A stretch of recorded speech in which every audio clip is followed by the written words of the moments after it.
Course کے 27ویں سبق میں حاضری کی سعادت نصیب ہو رہی ہے۔ آج کا موضوع ہے قرآن سے اتنی بے خبری کیوں؟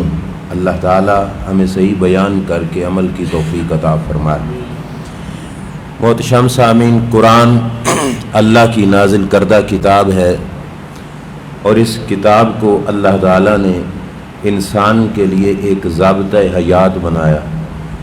ضابطۂ حیات سے مراد ہے کہ زندگی گزارنے کا تمام تر دستور اور نظام اور قانون اللہ تعالیٰ نے اس قرآن کے اندر ذکر فرما دیا۔ کوئی شخص اگر صرف اپنے اس وجود کو سنوارنا چاہتا ہے تو یہ بھی قرآن سے پڑھا جا سکتا ہے۔ کوئی شخص اگر اپنے اجڑے ہوئے گھر کو بسانا چاہتا ہے تو یہ بات بھی قرآن مقدس سے دیکھی جا سکتی ہے۔ کوئی شخص اپنے کاروبار اور معیشت کو بھی درست کرنا چاہتا ہے تو یہ بات بھی قرآن مقدس سے رہنمائی لی جا سکتی ہے۔ ملکی نظام کو اگر سنوارنا ہو تو یہ چیز بھی قرآن مقدس سے دیکھی جا سکتی ہے۔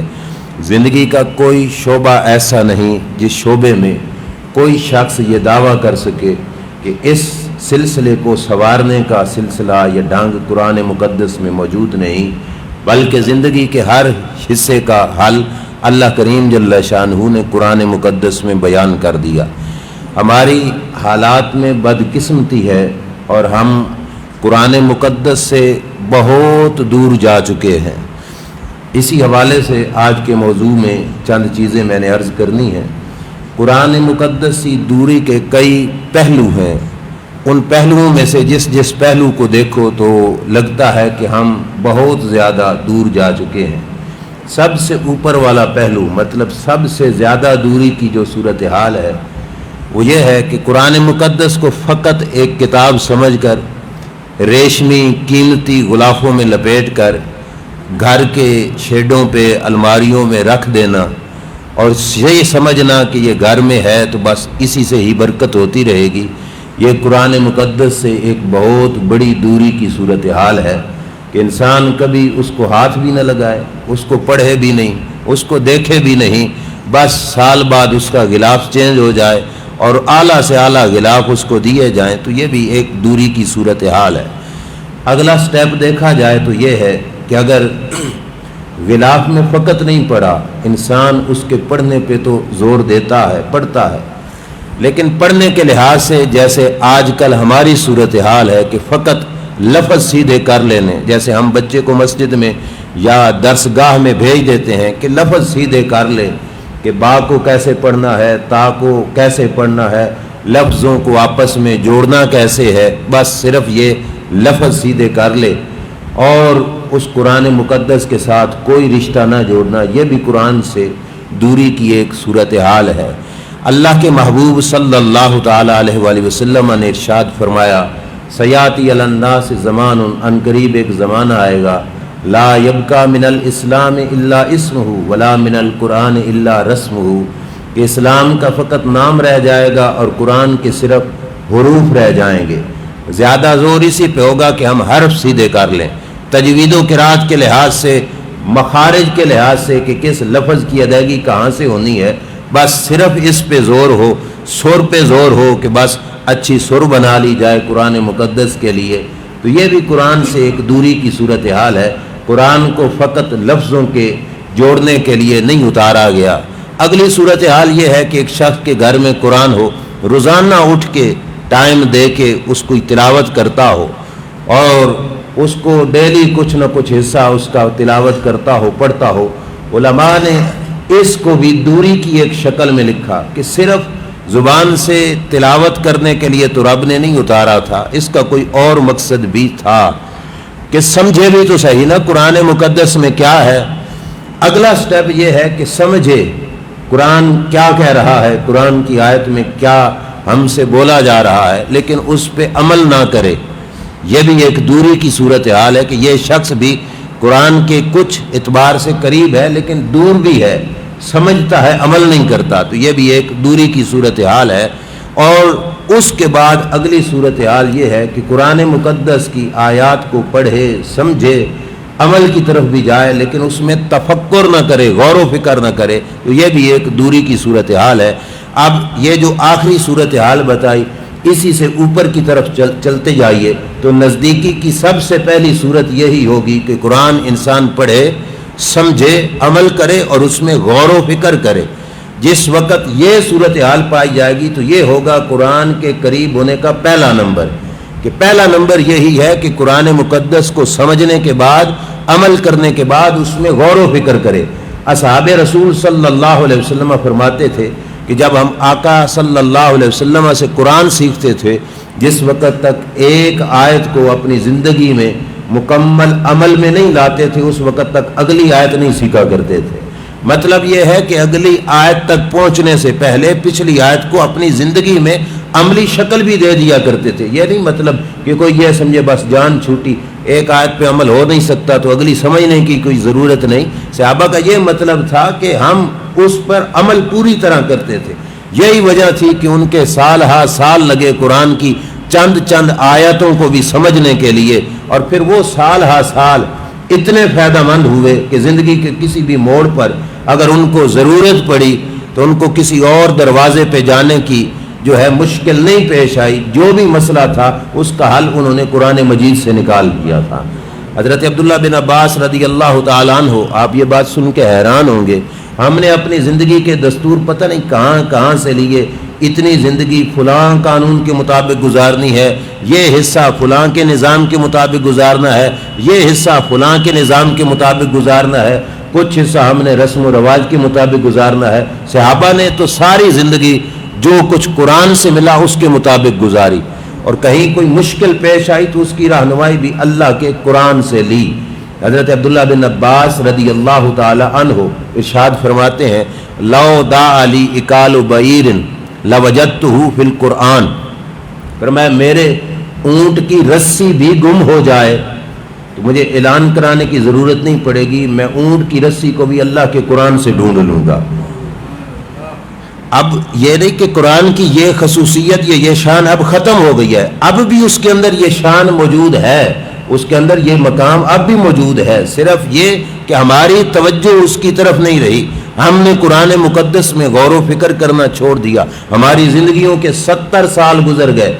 ہم یہ نہیں کہہ سکتے کہ ہم نے قرآن کے چند پارے بھی سمجھ کے پڑھ لیے ہوں یا ان میں غور و فکر کر لیا ہو۔ میری دعوت فکر اور اس موضوع کا مقصد بھی یہ ہے، بے شک روزانہ ایک سپارہ نہیں پڑھا جا سکتا تو بے شک ایک سپارہ نہ پڑھو، ایک رکوع نہیں پڑھا جا سکتا تو ایک رکوع نہیں، ایک آیت کو مکمل طور پر سمجھ کر پڑھو، اور پڑھنے کے بعد اس میں غور و فکر کرو۔ غور و فکر کس لحاظ سے کہ اس آیت کو میں اپنی زندگی میں کیسے استعمال کر سکتا ہوں اور اس آیت سے میں اپنی زندگی کو کیسے سنوار سکتا ہوں۔ یہ جو ایک آیت پر ایک منٹ کا تفکر ہے، احادیث مقدسہ کی روشنی میں یہ تفکر کئی رات کو جاگ کر عبادت کرنے سے بہتر ہے۔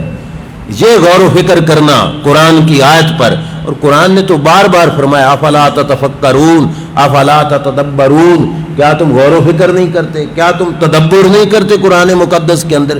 اللہ بھی چاہتا ہے، اللہ کا قرآن بھی چاہتا ہے کہ قرآن پڑھنے والا قرآن میں غور و فکر کرے، قرآن میں تدبر کرے، قرآن کو سمجھنے کی کوشش کرے۔ اگر یہ صورتحال جس پہ ہم ہیں، یہ قرآن سے دوری والی، یہ برقرار رہی تو بروز قیامت اللہ کے دربار میں اللہ کے رسول ہماری شکایت فرمائیں گے۔ اب آپ خود سوچ لو کہ کسی بھی محکمے کا عام افیسر اگر کسی شخص کی شکایت لگا دے تو اس ایک ہے باہر سے شکایت آئے، ایک ہے محکمے کا اپنا افیسر کسی کی شکایت لگائے، تو کتنا سخت اس کی پکڑ ہوتی ہے کہ کسی شخص کی شکایت آئی اور محکمے کے اپنے بندے نے اس کی شکایت کی، اور وہ پکڑ کتنی سخت ہوگی کہ اس کائنات کی سب سے عظیم ہستی جو رب کے دربار میں سب سے بڑا رتبہ رکھتی ہے، کہ اللہ کے نبی صلی اللہ علیہ وسلم امتی کی شکایت کریں گے رب کے دربار میں، اور قرآن نے اس شکایت کو بیان کیا۔ وقال الرسول، قیامت کا دن ہوگا، اللہ کے رسول صلی اللہ علیہ وسلم اللہ کے دربار میں یہ شکایت کریں گے، ان قومی، یا اللہ میری اس قوم نے اتخذوا ھذا القرآن مہجورا، میرے قرآن کو چھوڑ دیا تھا، میری قرآن سے دور ہو گئی تھی، میرے قرآن سے بے خبر ہو گئی تھی. یہ شکایت اللہ کے پیارے نبی صلی اللہ علیہ وسلم لگائیں گے. اب خود سوچو, قیامت کے دن کا واحد سہارا حضور کی ذات ہے. اگر سرکار بھی شکایت کر دیں تو ہمیں کون بچائے گا؟ ہم کس طرف سے بچ جائیں گے کہ ہم یہ سوچیں کہ ہم بچ جائیں گے؟ نہیں, پکڑے جائیں گے وہاں پہ جب اللہ کے دربار میں رسول اللہ صلی اللہ علیہ وسلم شکایت لگائیں گے. اور پورا قرآن پڑھ کے دیکھ لو, نبی اکرم صلی اللہ تعالیٰ علیہ وآلہ وسلم کی طرف جو الفاظ قرآن میں موجود ہیں ان میں یہ شکایت ہے کہ قرآن سے دوری والی شکایت حضور علیہ السلام اللہ کے دربار میں لگائیں گے. جس شخص نے قرآن کو پس پشت ڈالے رکھا اور قرآن سے دوری اختیار کی, اس شخص کی شکایت بروز قیامت اللہ کے دربار میں کریم آقا صلی اللہ علیہ وسلم بھی لگائیں گے. اور پھر مفسرین نے جو لکھا کہ صرف سرکار بھی نہیں لگائیں گے, اس کے ساتھ ساتھ قرآن بھی لگائے گا. اور قرآن کیسے شکایت لگائے گا؟ روایت کے لفظ ہیں جو مختلف مفسرین نے اپنی کتابوں میں لکھے کہ قرآن ایک شخص کو یہاں سے پکڑ کے لائے گا, گریبان سے پکڑ کے کھینچ کر اللہ کے دربار میں حاضر کرے گا. اے اللہ, اس شخص نے اپنے گھر میں مجھے لٹکا کے تو رکھا لیکن میری طرف اس نے کوئی توجہ نہیں کی. لٹکا کے رکھنے کا مطلب ارمالی میں پڑا رہا, روشن دان میں پڑا رہا. یا اللہ, اس نے میری طرف توجہ نہیں کی, میں اس کی شکایت کرتا ہوں کہ اس نے مجھ سے جدائی اختیار کی, مجھ سے دوری اختیار کی. جب رسول اللہ بھی شکایت لگائے, ادھر سے قرآن بھی شکایت لگائے, اب بندے کے پلے کیا رہ جائے گا؟ اس واسطے زندگی میں اگر پوری زندگی کوشش کر کر کے ایک آیت بھی سیکھ لی نا, ایک آیت بھی سیکھ لی, رب اس شخص کو مردود نہیں ٹھہرائے گا جس کی زندگی اس عمل میں گزر گئی. ایک تو یہ ہے کہ اس کی موت آئے گی تو اس کے طالب علم والی موت آئے گی, اور طالب علم والی موت وہ ہے کہ نبی اکرم صلی اللہ علیہ وسلم نے ارشاد فرمایا, من مات وهو يطلب العلم ليحيي به الاسلام فبينه وبين النبيين درجة واحدة. فرمایا جس شخص کو موت اس حال میں آئی کہ وہ اللہ کے دین کے علم کو طلب کر رہا تھا اور اسی طالب علمی کے زمانے میں اسے موت آ گئی, اسلام کی زندگی دینے کے لیے, اسلام کی بقا کے لیے علم حاصل کر رہا تھا. فرمایا جب یہ شخص مرے گا اللہ نبیوں کو اور اس بندے کو جنت میں ایک درجہ عطا فرمائے گا. اب یہ سٹیٹس کوئی تھوڑا سا ہے, جس درجے میں رب کے نبی ہوں گے اسی درجے میں رب کے نبی کا یہ امتی بھی ہوگا. کوئی یہ نہ سوچے کہ یہ تو برابری ہو گئی کہ نبی اور امتی برابر ہو گئے. مفتی احمد یار خان نعیمی رحمۃ اللہ تعالی علیہ نے بڑا پیارا جواب دیا. کہا وزیر اعظم ہاؤس میں جس ہاؤس میں وزیر رہتا ہے اس کے نوکر بھی تو اسی ہاؤس میں رہتے ہیں. تو اب وزیر اور نوکر برابر تو نہیں ہو گئے, لیکن فرق ہے کیا کہ وہ وزیر بن کے رہ رہا ہے, یہ نوکر بن کے رہ رہا ہے. قیامت میں درجہ ایک ہی ہوگا, اللہ مکان ایک ہی دے گا, لیکن فرق ہوگا نبی سردار بن کے رہیں گے, یہ حضور کا غلام بن کے رہے گا. اب یہ کوئی تھوڑا سا مقام ہے کہ اللہ کے دربار میں اتنا بڑا مقام. اس واسطے یہ کوشش کبھی کوئی شخص اپنی زندگی سے رائے نہ ہونے دے کہ میری 60 سال عمر گزر گئی, اب میں کیا کر سکتا ہوں. بہت کچھ کیا جا سکتا ہے. اگر آدھا گھنٹہ بھی اس عمل میں جاری ہوتے لگ گیا اور اس کے بعد موت آ گئی خدا نخواستہ, تو پھر بھی رب کے دربار میں بہت بڑا مقام ہے. اس شخص کو حضور علیہ السلام نے بتایا تیری زندگی کا صرف 1 گھنٹہ باقی ہے. تو اس نے حضور علیہ السلام سے پوچھا, یا رسول اللہ صلی اللہ علیہ وسلم, پھر ایسا عمل بتاؤ نا جو اس 1 گھنٹے میں سب سے بہترین ہو میرے لیے. تو میرے نبی علیہ السلام نے فرمایا چل جلدی سے طالب علم بن جا. طالب علمی پہ تجھے موت بھی آئی نا تو وہ رب کے دربار میں تجھے بہت بڑا درجہ لے کے دے گی.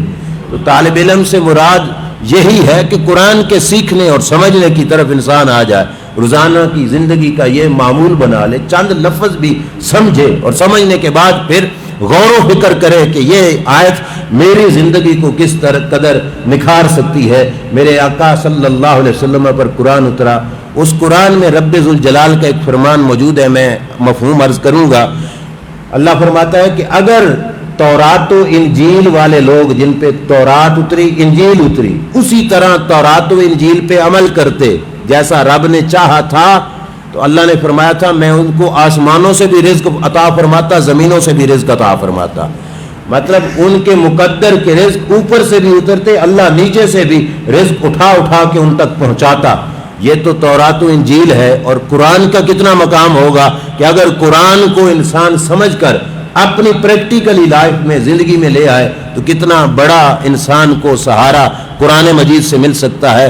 اللہ کے نبی صلی اللہ علیہ وسلم کے وصال شریف فرما جانے کے بعد اس امت کے پاس سب سے بڑا سہارا اللہ کا قرآن ہے کہ میرے نبی علیہ السلام نے جس پر باقاعدہ اعتماد کا اظہار کرتے ہوئے فرمایا تھا کہ میں اپنے بعد تمہارے اندر وہ شے چھوڑ کے جا رہا ہوں جس سے چمٹے رہو گے کبھی گمراہ نہیں ہوگے، جو مرضی ہو جائے، اور فرمایا وہ چیز کیا ہے؟ اللہ کا قرآن ہے جس سے چمٹ کے رہو گے تو کبھی بھی تم گمراہ نہیں ہو پاؤ گے۔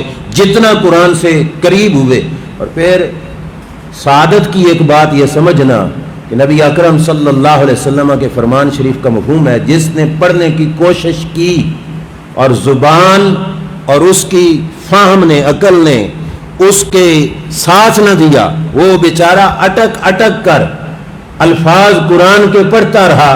فرمایا ایک ہے ترتیل سے پڑھنے والے کا اجر جو لگاتار پڑھتا ہے، اور ایک ہے وہ بیچارہ جو اٹک اٹک کے پڑھتا ہے جس کی زبان بھی سیدھی نہیں ہوتی۔ سرکار کے فرمان کا مفہوم ہے اللہ اس کو ڈبل اجر عطا فرمائے گا کہ پڑھ سکتا بھی نہیں تھا لیکن پھر بھی کوشش تو کرتا رہا، اس کی طرف آتا تو رہا، اس کی طرف توجہ تو دیتا رہا، اور پھر یہ بات مزید اس کو اوپر لے کے جائے گی کہ جس وقت وہ اٹھائے اور نہ پڑھ سکے اور اس کے دل میں حسرت پیدا ہو، کاش میں نے سمجھا ہوتا، پڑھا ہوتا۔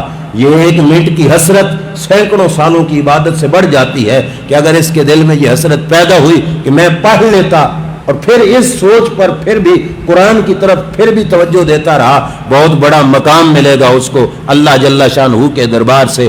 فقط 30 پاروں کی کتاب کو قسم اٹھانے کے لیے استعمال نہ کرنا کہ جب قسم کا موقع آئے گا تو اٹھا لیں گے، نہیں، اللہ کے دربار میں قرآن جیسے شکایت لگائے گا نا، اسی طرح اللہ کے دربار میں قرآن سفارشی بن کے بھی آئے گا، پڑھنے والوں کی سفارش بھی کرے گا، اور پڑھنے والوں کو اللہ کے عذاب سے نجات بھی دے گا اور بچائے گا عذاب سے بھی۔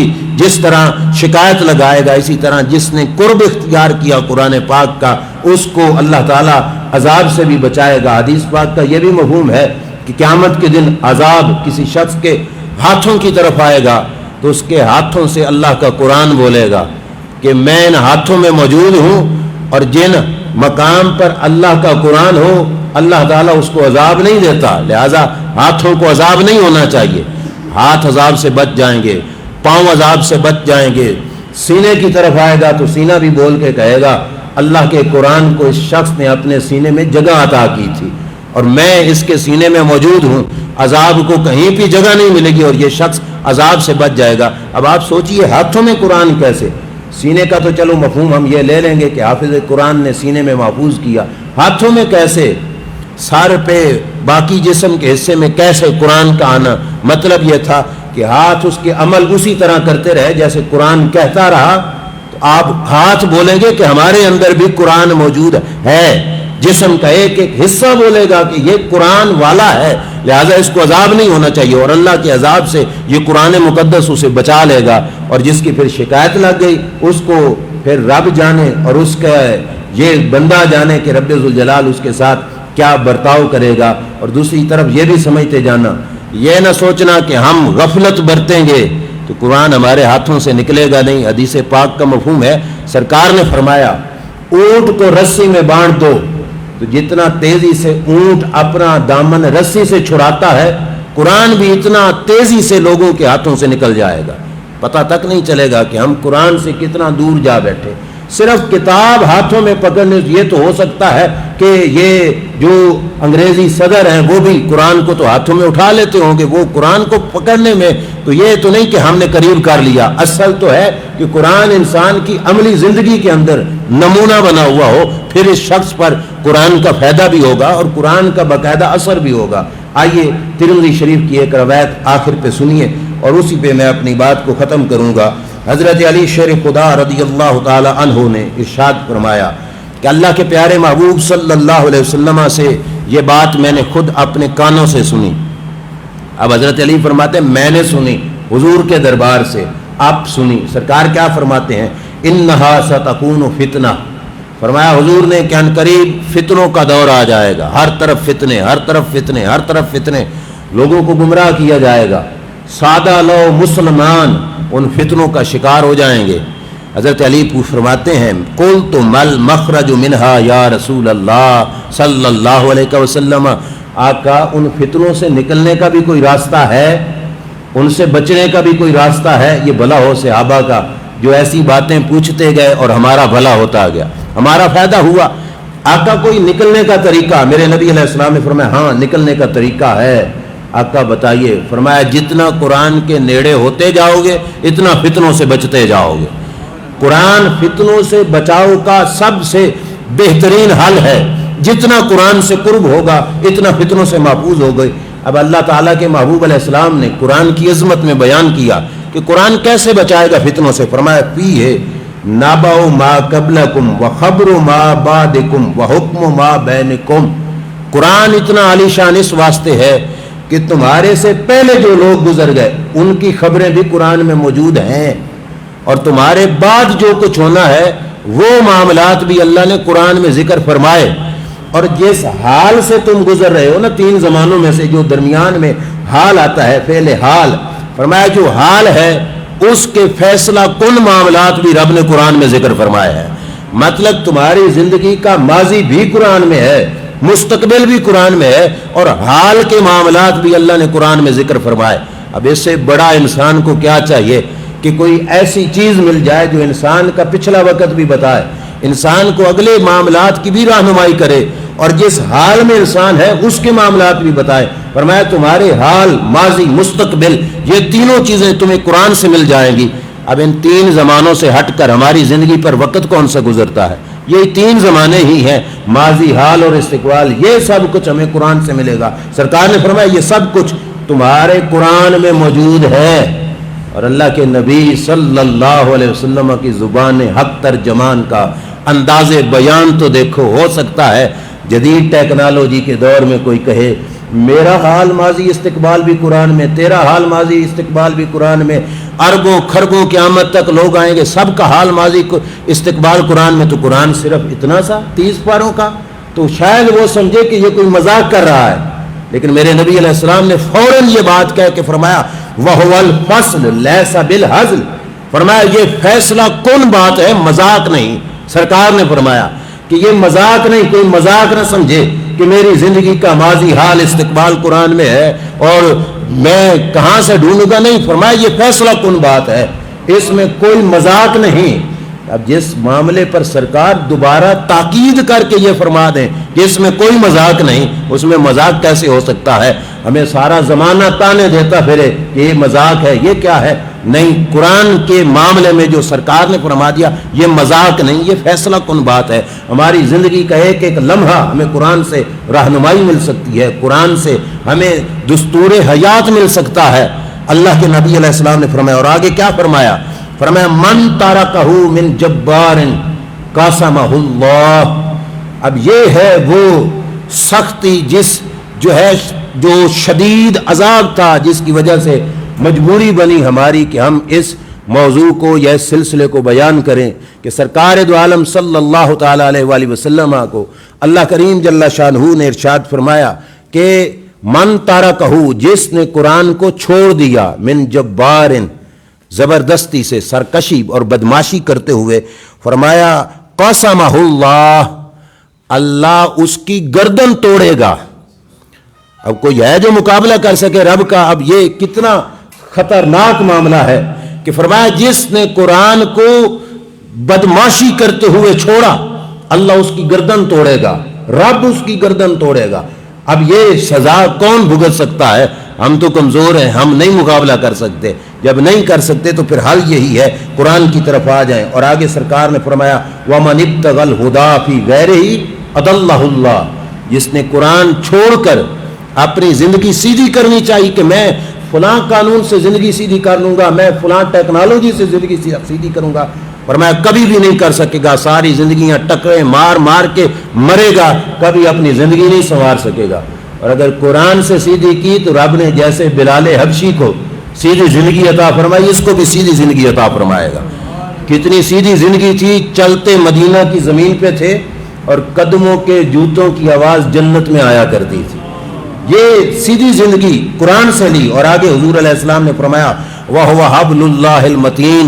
ہمارے علماء فرماتے ہیں یہ جملہ سن کے نا انسان کو ایک کرنٹ سا محسوس ہوتا ہے. کیا کہ سرکار نے فرمایا قرآن اللہ کی لٹکائی ہوئی رسی ہے، اور یہ وہ رسی ہے جس کا ایک سرا تمہارے ہاتھ میں ہے، دوسرا سرا رب ذوالجلال کے دست قدرت میں ہے. اب کتنی آسان صورتحال ہے کہ رسی ایک سرا تمہارے ہاتھوں میں، دوسرا سرا رب کے ہاتھوں میں. رب کے دست قدرت سے کوئی چھڑا سکتا ہے؟ کوئی بھی نہیں چھڑا سکتا، وہ تو طاقتوں والی ذات ہے. تو پتہ چلا دوسرا حصہ تو پکی بات ہے اس کے دست قدرت میں ہی رہے گا، اور جو اس کا یہ پہلو سرا ہمارے ہاتھ میں ہے، اگر ہم نے اسے پکڑ لیا تو اس رسی کے ذریعے سے ہم دربار خدا تک پہنچ جائیں گے. فرمایا جس نے اس رسی کو پکڑا گویا وہ دربار خدا تک پہنچ گیا.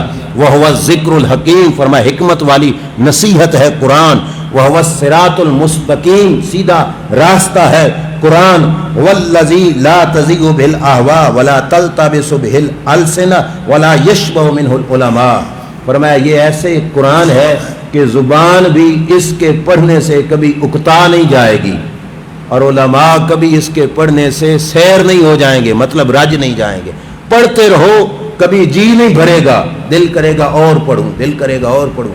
دیکھو 15 سال 10 سال کی عمر تھی، بچے نے مدرسے میں داخلہ لیا، قرآن حفظ کیا، پھر آگے قرآن سمجھنے کے لیے علوم حاصل کرتا رہا. او بابا بن گیا، داڑھی چیٹی ہو گئی، سفید ہو گئی، اس کے باوجود بھی ابھی تک اس کی زندگی کا ایک ایک لمحہ کیا ہے؟ قرآن ہے. فرمایا سیر نہیں ہوگا قرآن سے کبھی کوئی شک کہ میں تو تھک گیا ہوں قرآن سے، نہیں. اور آگے حضور علیہ الصلوۃ والسلام نے فرمایا وَلَا يَحْلُقُ عَلَىٰ كَثْرَةِ الرَّدِّ. فرمایا بار بار پڑھنے سے قرآن پرانا بھی نہیں ہو جائے گا. ایک سٹوری کی کتاب ہو نا، ایک دفعہ پڑھ لو تو دوبارہ پڑھنے کو دل نہیں کرے گا، کیوں؟ پرانی ہو گئی گی. فرمایا قرآن جتنی بار بھی پڑھو گے کبھی پرانا نہیں ہوگا. جب بھی نگاہ کرو گے اللہ جدید قسم کے فضائل تمہیں قرآن سے عطا فرمائے گا.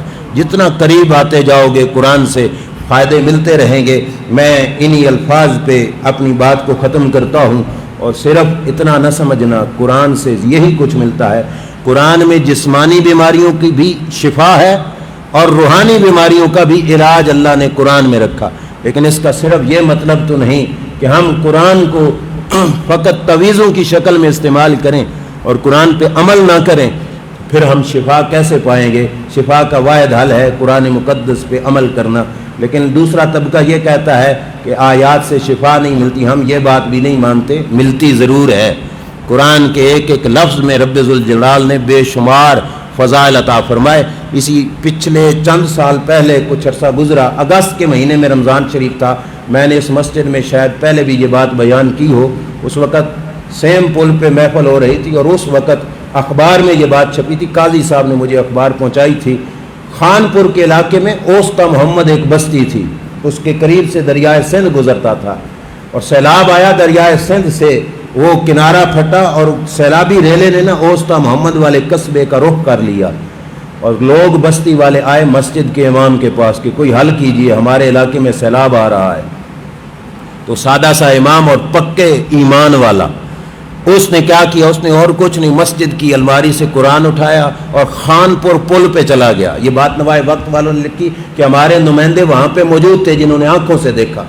وہ سادہ لوگ مسلمان جنہوں نے قرآن ہاتھ میں لیا ہوا تھا، جس وقت سیلابی ریلا اس پل تک پہنچا، انہوں نے قرآن اٹھا کے کہا اے سیلاب کے پانی تجھے اللہ کے اس قرآن کا واسطہ ہماری بستی کا رخ نہ کرنا. کہتے ہیں آنکھوں دیکھنے کی دیر تھی کہ سیلاب کے پانی کا رخ مڑ گیا، اور اس بستی کو رب ذوالجلال نے حفاظت عطا فرمائی. یہ بات اخبار میں چھپی، میرے پاس اخبار محفوظ ہے، اس کے اندر یہ بات آج تک بھی موجود ہے کہ اللہ کے قرآن سے ہمارے ایمان اور عقیدے نظریے یقین کچے ہیں. آج بھی قرآن سے سینے سے لگاؤ تو فائدہ ہوگا. اور یہ بات لازمی کوئی بھی نہ بھولے، ایک ایک آیت کر کے چند چند لفظ کر کے قرآن کو سمجھنے کی کوشش آج سے ہی شروع کر دو. انشاءاللہ زندگی آج سے ہی سنورنی شروع ہو جائے گی. اللہ تعالی عمل کی توفیق عطا فرمائے. وآخر دعوانا ان الحمد للہ رب العالمین.